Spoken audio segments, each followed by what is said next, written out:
Օրը բարի է թանկագիններս, հրաշալի օր եմ մաղթում բոլորիս։ Ես կարդում եմ Եսայի մարգարեություն 6-րդ գլխից, առաջին խոսքից, հրաշալի խոսքեր են։ Ոզիա թագավորի մեռած տարին տեսա Տիրոջը, բարձր և վերացած աթոռի վրա նստած, և նրա քղանցքը լցրել էր տաճարը։ Սերոբեները կանգնած էին նրանից վերև, որոնց ամեն մեկը 6 թև ուներ, երկուսով ծածկում էր իր երեսը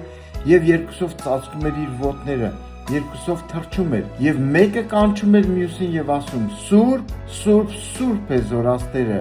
բոլոր երկիրը լիքն էր նրա փառքովը, և դրանդիքի հիմքերը երերացին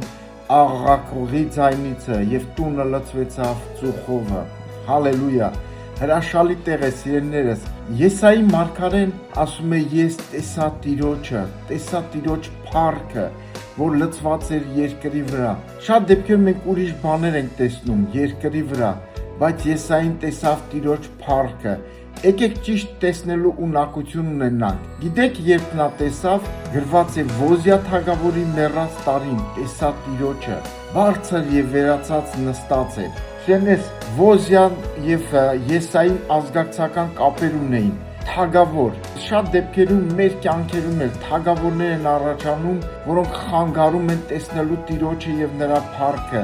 Թող բոլոր թագավորները, ոնց որ մեռավ Ոզիան, թող մեր կյանքի բոլոր թագավորները, ովքեր որ խանգարում են տեսնելու Տիրոջը և իր փառքը, թող մեռնեն։ Թող Տերը կենդանի լինի մեր մեջ, թող բոլոր բարձրավանդակները ընկնեն, թող բոլոր արգելքները ընկնեն, այն ինչ որ խանգարում է մեզ, Հիսուսի անունով։ Հալելույա։ Ամեն ու ամեն։